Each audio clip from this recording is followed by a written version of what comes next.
Mari kita bersatu dalam doa.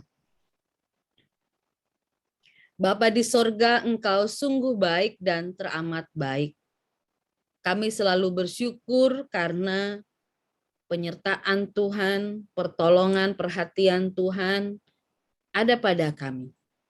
Pagi ini mengakhiri bulan Juli dan mengawali bulan Agustus, kami sangat bergantung kepadamu Tuhan, karena Engkau yang punya hidup kami. Kami akan renungkan firman sebelum kami berdoa untuk doa pagi ini. Roh Kudus, roh kebenaran yang menyatakan hikmat, pengertian kepada kami untuk hal-hal yang datang daripadamu Tuhan.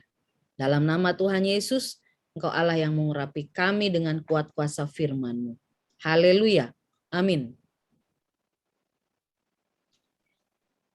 Bapak, Ibu, Saudara, kita sama-sama akan buka dari kitab Kejadian 49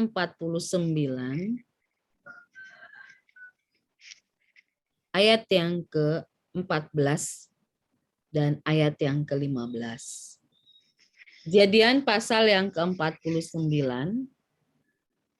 ayat yang ke-14 dan ayat yang ke-15. Isakar adalah seperti keledai yang kuat tulangnya, yang meniarap di apit bebannya. Ketika dilihatnya bahwa perhentian itu baik dan negeri itu permai, maka disendengkannya lah bahunya untuk memikul, lalu menjadi budak Rodi. Sekali lagi saya baca, Isakar adalah seperti keledai yang kuat tulangnya, yang meniarap di apit bebannya. Ketika dilihatnya bahwa perhentian itu baik dan negeri itu permai, maka disendengkannya lah bahunya untuk memikul, lalu menjadi budak Rodi. Bapak Ibu Saudara, ini kisah tentang bagaimana Yakub ada tradisi sebelum seseorang itu menghadapi kematian, dia akan menyatakan berkat-berkatnya kepada keturunannya, berkat-berkatnya kepada anak-anaknya. Dan kalau kita baca secara utuh, bagaimana Yakub menyampaikan untuk anak Ruben, untuk anak Simeon, untuk anak Lewi, untuk anak Yehuda, dan anak yang kelima, anak laki-laki, yaitu Isakar. Yakub punya 12 anak laki-laki dan anak perempuan namanya Dina.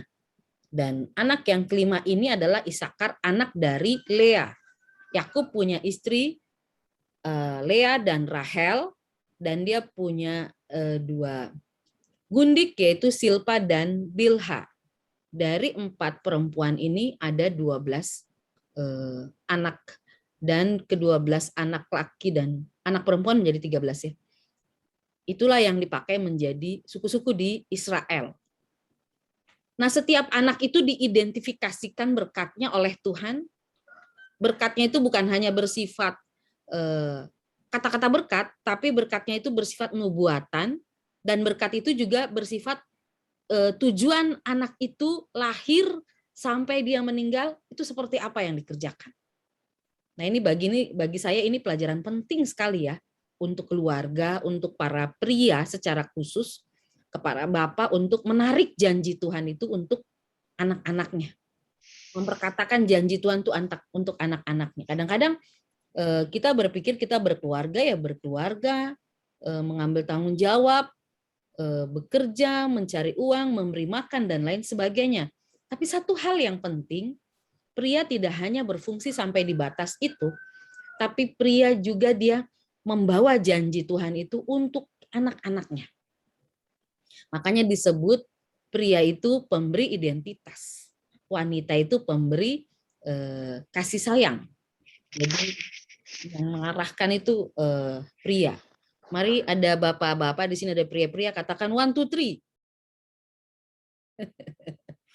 Bapak-bapak adalah sumber yang diberikan Tuhan untuk menyampaikan janji Tuhan kepada anak-anaknya.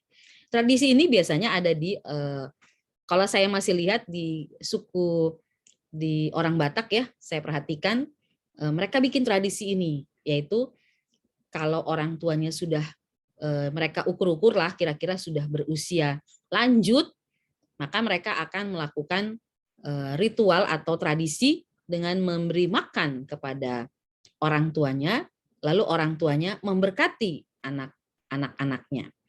Nah, Bapak Ibu Saudara, yang saya mau bawa ke sini adalah tidak hanya tradisi, tapi juga bagaimana Isakar itu satu di antara 12-13 anak itu yang memiliki satu ciri yang khusus. Di situ dikatakan Isakar adalah seperti keledai yang kuat tulangnya, yang meniarap di apit bebannya. Ketika dilihatnya bahwa perhentian itu baik dan negeri itu permai, maka disendengkannya lah bahunya untuk memikul, dikasih bahunya untuk memikul, lalu menjadi budak rodi. Artinya Isakar itu nggak jadi pemimpin, nggak jadi leader, tapi Isakar di situ dia justru menjadi budak rodi, menjadi pemikul beban. Kita tahu budak itu esensinya dia menjadi hamba, menjadi pekerja yang follower, bukan yang memimpin, tapi dia yang mengikut saja. Dan kita lihat di sini kenapa mesti keledai yang digambarkan di sini, yaitu keledai di sini pemikul beban. Ada sifat-sifat khas yang luar biasa dari keledai yang kita mau perhatikan, di mana ada perbedaan keledai sama kuda. Sama-sama alat tunggangan, dipakai untuk tunggangan, tapi dia punya keunikan yang cukup mendasar ya. Keledai adalah pemikul beban, sedangkan kuda bukan. Keledai, kuda menyukai kecepatan, tetapi mudah bingung. Sementara keledai selalu fokus dan kakinya kokoh, walaupun dia ukurannya lebih rendah dari si kuda, tapi dia selalu fokus dan kakinya kokoh. Manakala dia berada di perbukitan yang jalannya sempit, dia tetap fokus, dia tetap jalan bawa beban. Keledai memusatkan perhatiannya pada jalan yang ada di depannya dan dapat dengan baik mengatasi jalan yang dilaluinya sekalipun sempit, sekalipun perbukitan. Dan seekor kuda butuh suatu bantuan ketika sedang kebingungan. Dia perlu ya mungkin Bapak Ibu pernah naik kuda lah, saya belum pernah ya. Tapi dia perlu diarahkan. Seekor keledai dapat memikul beban yang lebih berat daripada beban yang bisa dipikul oleh seekor kuda. Daya tahan keledai dalam bekerja lebih baik daripada daya tahan kuda. Kuda dia agak lembek lah, agak noe kata orang Kupang. Dan harus selalu ada jerami. Jadi kuda itu harus ada jerami gitu. Tapi keledai bisa bertahan berminggu-minggu. Bahkan berbulan-bulan di tengah situasi sulit, dia tetap menjadi hewan yang memikul beban. Dan Isakar di sini dikatakan, ia adalah keledai, ia adalah pemikul beban. Saya pernah bikinnya tentang kata hari ini, saya mau kasih share screen untuk sedikit informasi tentang keledai.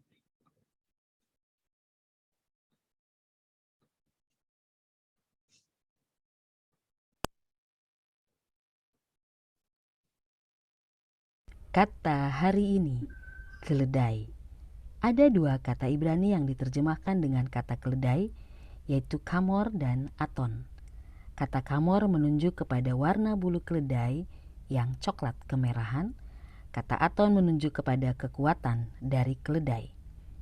Dalam bahasa Yunani ada dua kata untuk keledai, onos dan polos. Kata onos menunjuk kepada keledai pada umumnya, bisa keledai jantan, bisa keledai betina. Sedangkan kata polos menunjuk kepada keledai muda. Keledai adalah binatang seperti kuda, tetapi lebih kecil dengan telinga yang lebih panjang dan surai atau rambut kepala yang lebih pendek. Keledai termasuk binatang yang sudah diternakkan dan digunakan di Mesopotamia sekitar tahun 3000 sebelum Masehi. Keledai digunakan untuk menarik gerobak. Di Alkitab ada 3 fungsi keledai. Pertama, untuk membawa beban. 1 Samuel 16 ayat 20. Kedua, untuk membajak, Yesaya 30 ayat 24. Ketiga, untuk tunggangan atau alat transportasi, Keluaran 4 ayat 20. Sementara bagi orang Yunani dan Romawi, keledai bisa disembelih dan diolah menjadi makanan. Tetapi bagi orang Israel, keledai adalah makanan haram. Pada waktu keledai mati, tubuhnya yang tidak halal itu segera diseret dan dilemparkan keluar kota. Yeremia menubuatkan kematian Raja Yoyakim sekitar tahun 598 sebelum Masehi, yang pemakamannya dilakukan dengan cara seperti pemakaman keledai, karena dia termasuk raja yang jahat di mata Tuhan. Yeremia 22 ayat 19. Di Alkitab ada 3 peristiwa yang terkait dengan keledai. Yang pertama, peristiwa keledai Bileam. Bileam adalah orang yang diupah Balak untuk mengutuki bangsa Israel. Namun, Bileam tidak sadar bahwa dia sedang berhadapan dengan malaikat Tuhan dan dengan pedang terhunus di tangannya. Tetapi keajaiban terjadi. Keledai yang ditunggangi Bileam melihat malaikat Tuhan itu dan menyimpang dari jalan tersebut, sehingga Bileam luput dari maut. Keledai itu juga dibuat bisa berkata-kata oleh Tuhan. Bilangan 22 ayat 21 sampai 35. Yang kedua, peristiwa pelarian Yusuf, Maria dan Yesus ke Mesir. Menurut tradisi, Maria dan bayi Yesus menunggangi keledai yang dituntun oleh Yusuf dalam Matius 2 ayat 13 sampai 15. Yang ketiga, peristiwa Yesus masuk ke Yerusalem. Yesus masuk ke Yerusalem dengan menunggangi keledai beban yang muda. Matius 21 ayat 1 sampai 11. Ini merupakan penggenapan nubuat di Zakaria 9 ayat yang ke-9. Ada 2 pelajaran penting di sini, yaitu sekalipun dianggap haram oleh hukum Taurat, tetapi keledai masih tergolong binatang yang berguna. Jika keledai saja bisa berguna, maka kita seharusnya juga seperti itu. Kita bisa berguna bagi sesama dan bagi Tuhan. Di samping itu, sebagaimana peribahasa keledai tidak jatuh di lubang yang sama untuk kedua kalinya, maka seharusnya kita juga tidak mengulangi kesalahan sebelumnya.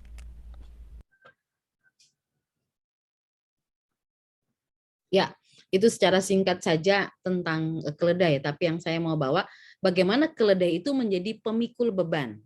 Di situ dikatakan Isakar seperti keledai yang kuat tulangnya, yang meniarap diapit bebannya, ketika dilihatnya bahwa perhentian itu baik dan negeri itu permai, maka dikasih bahunya untuk memikul. Di sini kata melihat hari perhentian itu baik dipakai kata aslinya itu manowah ya. Itu bicara tidak hanya perhentian yang bersifat fisik, tapi juga bersifat spiritual.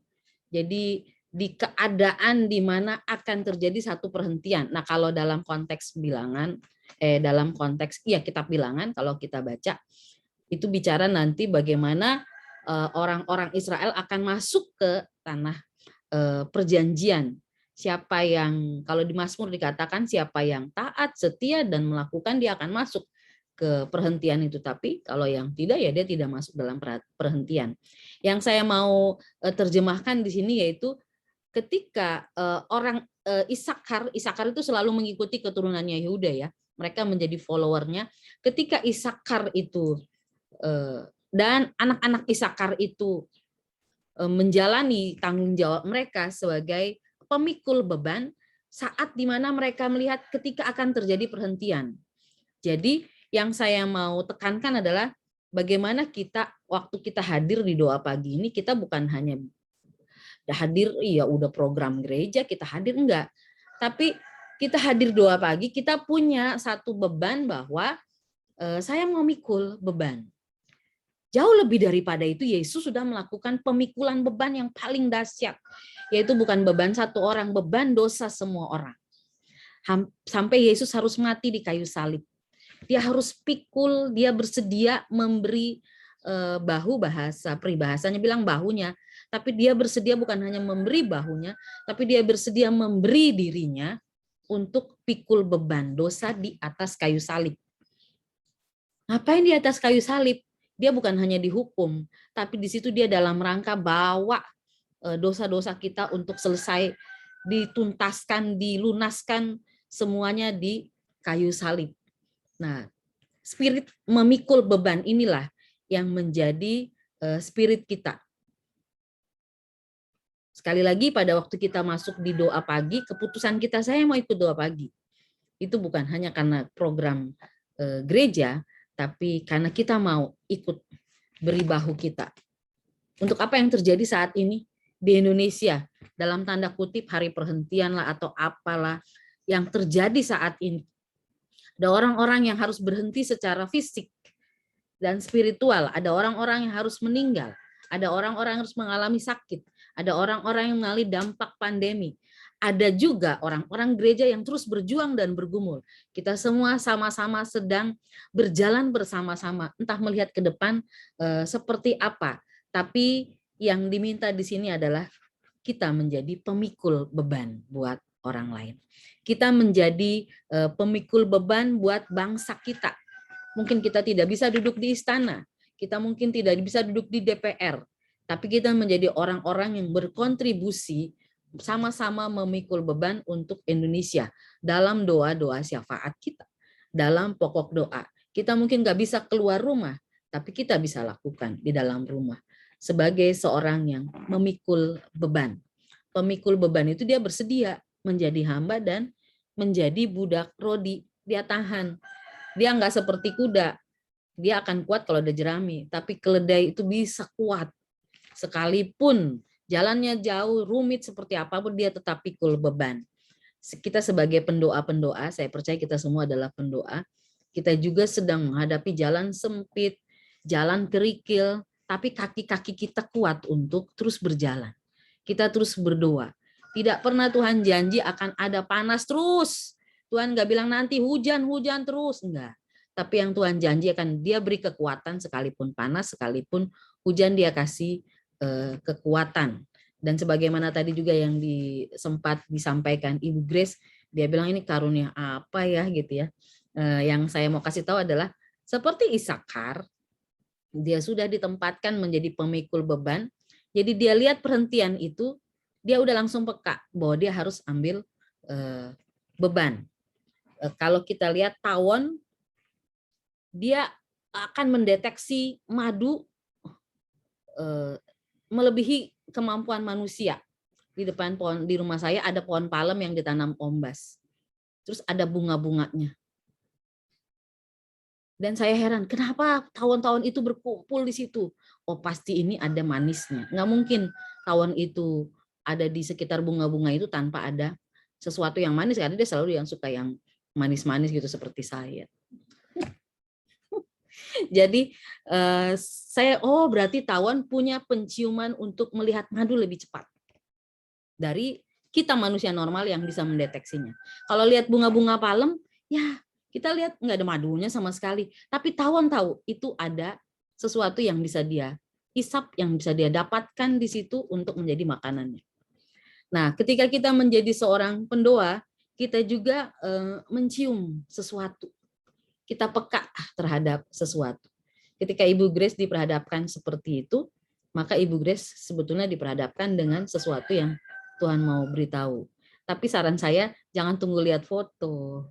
Gitu. Jadi sebelum foto-foto itu dimulai, artinya kita sudah membiasakan dengan terus kontak pada orang-orang yang kita kenal. Di hari-hari ini kita nggak bisa kopi darat, tapi kita bisa lakukan telepon. Mungkin kita langsung ingat, oh orang-orang ada di kampung saya, angkat telepon. Cek mereka justru sebelum ada foto, sebelum ada situasi. Oh dia sakit. Sebelum sakit kita udah lebih dahulu telepon dan kita memang sudah biasa doakan orang ya. Jadi di situasi seperti itu, saya juga pernah mengalami seperti itu Ibu Grace dan ada penyesalan sih. Kenapa tinggal berapa hari lagi baru dia meninggal? Akhirnya saya mengubah nggak usah nunggu waktunya udah mau meninggal. Tapi saya minta Tuhan untuk sebelum-sebelumnya, karena apa? Pasti Tuhan mau pesankan sesuatu untuk kita tolong orang itu, dan juga untuk kita, dan juga berfungsi. Jadi itu kemampuan untuk mendeteksi lebih cepat atau lebih, kalau bahasa di foto karakter itu namanya intuisi ya. Intuisi, bahasa orang dunia feeling so good lah apa, tapi itu intuisi yang dipakai Tuhan untuk Tuhan mau kasih tahu sesuatu tentang orang itu. Dan lebih, kalau di bahasa karunia itu bicara soal nubuat yang Tuhan mau sampaikan. Jadi mari kita sebagai pemikul-pemikul beban, kita beri bahu kita untuk memikul beban. Kita bersedia untuk memikul beban siapapun itu, anggota keluarga kita, tetangga kita, yang lebih luas yang kita hadapi sekarang bangsa kita. Apa yang kita bisa bangun untuk bantu pemerintah menyelesaikan COVID, ayo kita lakukan. Dan yang terutama kita menjadi pemikul beban doa, bersedia untuk memberi waktu untuk berdoa. Bagi doa-doa di grup di Jemaat GKO Sola Gracia ada doa-doa.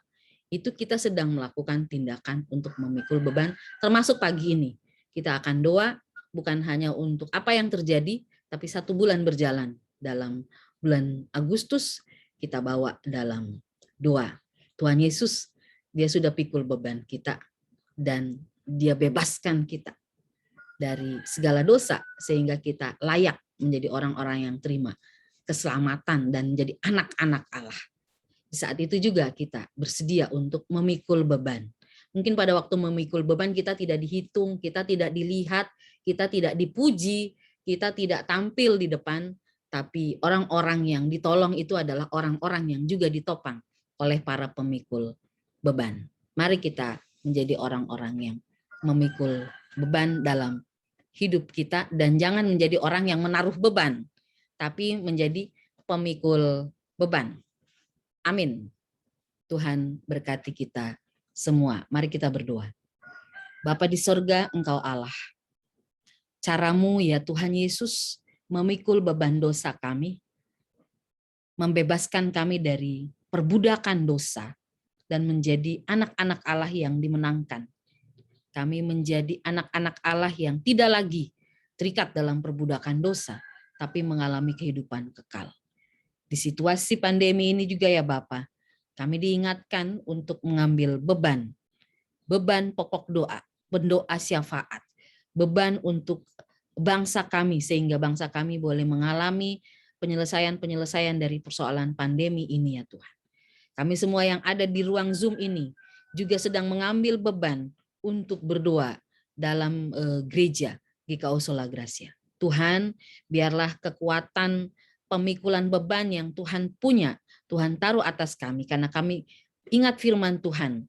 Marilah kepadaku semua yang letih lesu dan berbeban berat, maka aku akan berikan kelegaan kepadamu, dan belajarlah kepadaku. Kami mau belajar. Tuhan impartasikan kemampuan itu untuk kami. Dalam nama Tuhan Yesus. Amin.